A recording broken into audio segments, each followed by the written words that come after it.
ആഗോള അയ്യപ്പ സംഗമത്തിന് ബദലായി ഇന്ന് ദില്ലിയിലും അയ്യപ്പ സംഗമം നടക്കും. വിവിധ ഹിന്ദു സംഘടനകളുടെ നേതൃത്വത്തിലാണ് ബദൽ സംഗമം നടത്തുക.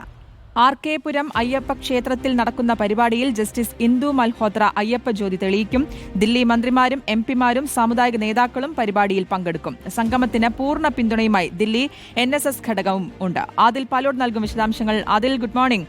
ആഗോള അയ്യപ്പ സംഗമത്തിനുള്ള ഒരുക്കങ്ങളെല്ലാം നടന്നുകൊണ്ടിരിക്കുകയാണ് പമ്പയിൽ. ഇതിപ്പോൾ ബദലായിട്ടുള്ള സംഗമമാണ് ദില്ലിയിൽ നടക്കുന്നത്. എങ്ങനെയാണ് അവിടെ അതിനുള്ള ക്രമീകരണങ്ങൾ, ഒരുക്കങ്ങൾ എന്തൊക്കെയാണ് ഉദ്ദേശിക്കുന്നത്? പമ്പയിലെ സംഗമം രാവിലെയാണെങ്കിൽ ദില്ലിയിലെ ആർ.കെ. പുരം അയ്യപ്പ ക്ഷേത്രത്തിലെ സംഗമം വൈകുന്നേരം 5 മണിക്കാണ്. നമുക്ക് അതിന്റെ ദൃശ്യങ്ങൾ കാണാൻ കഴിയും. ഒരുക്കങ്ങളൊക്കെ തുടങ്ങുന്നതേ ഉള്ളൂ. വിപുലമായി തന്നെ പരിപാടികൾ സംഘടിപ്പിക്കാനുള്ള തീരുമാനമാണുള്ളത്. ശബരിമലയിൽ യുവതീ പ്രവേശനത്തിൽ വിയോജന വിധി എഴുതിയ ജസ്റ്റിസ് ഇന്ദു മൽഹോത്രയാണ് ഉദ്ഘാടക. ദില്ലി ഉപമുഖ്യമന്ത്രി പർവേഷ് സാഹിബ് സിംഗ്, BJP MP ബാൻസുരി സ്വരാജ്, അങ്ങനെ നിരവധി നേതാക്കൾ, ദില്ലിയിലെ പ്രധാനപ്പെട്ട രാഷ്ട്രീയ നേതാക്കളും മുൻ ജസ്റ്റിസൊക്കെ പങ്കെടുക്കുന്ന വിപുലമായ പരിപാടിയാണ് ദില്ലിയിൽ സംഘടിപ്പിച്ചിരിക്കുന്നത്. വിവിധ ഹിന്ദു സംഘടനകളും ഈ പരിപാടിക്ക് ഐക്യദാർഢ്യവുമായി പിന്തുണയുമായി രംഗത്തെത്തിയിട്ടുണ്ട്. 2000-ഓളം ആളുകൾ പങ്കെടുക്കും എന്നുള്ളതാണ് നിലവിൽ സംഘാടകർ അറിയിക്കുന്നത്. സംഗമത്തിൽ വിശ്വാസികൾ ചേരാതിൽ അയ്യപ്പ ജ്യോതി തെളിക്കും.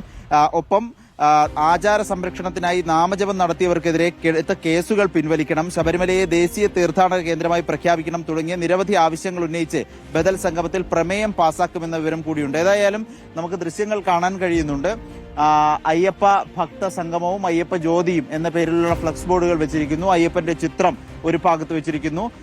നമ്മുടെ ഒരു വശത്ത് ക്ഷേത്രവും കാണാൻ കഴിയുന്നുണ്ട്. ഇത് ആർ.കെ. പുരം അയ്യപ്പ ക്ഷേത്രമാണ്. ഇവിടെ വൈകുന്നേരം 5 മണിക്കാണ് പരിപാടികൾ നടക്കുക. ഒരു ബദൽ സംഗമം എന്ന രൂപത്തിലാണ്.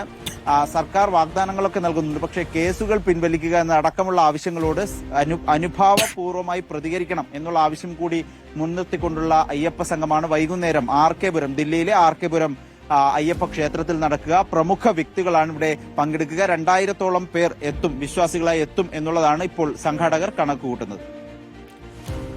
അതിൽ 2000 പേരെ ഉൾക്കൊള്ളാനുള്ള സജ്ജീകരണങ്ങളൊക്കെ അവിടെ ചെയ്തു കഴിഞ്ഞിട്ടുണ്ടല്ലോ അല്ലേ? അപ്പുറത്ത് 3000 പേരാണെങ്കിൽ ഇവിടെ ഒരു 1000 പേരുടെ കുറവുണ്ട്. പക്ഷേ എല്ലാം തയ്യാറായി കഴിഞ്ഞല്ലോ അല്ലേ? എല്ലാം തയ്യാറാണ്. 2000 പേർ എത്തും എന്നുള്ളതാണ് കണക്കൂട്ടൽ. സമീപത്തെ ഈ ദില്ലി നിവാസികളായ ആളുകളും കൂടുതലായി എത്തുമെന്ന് കണക്കുകൂട്ടുന്നു സംഘാടകർ. ഏതായാലും വിപുലമായ പരിപാടികൾ തന്നെയാണ് ഇവിടെ ഒരുക്കിയിരിക്കുന്നത്. അതിനുള്ള സജ്ജീകരണങ്ങളെല്ലാം ഇതിനോടകം തയ്യാറായി കഴിഞ്ഞിരിക്കുന്നു. വൈകുന്നേരം 5 മണിക്കാണ് ആർ.കെ. പുരത്ത് പരിപാടി നടക്കുക. ഓക്കെ, ശരി, മനസ്സിലാവുകയാണ്. ആദിൽ പാലോടാണ് വിശദാംശങ്ങൾ നൽകിയത്.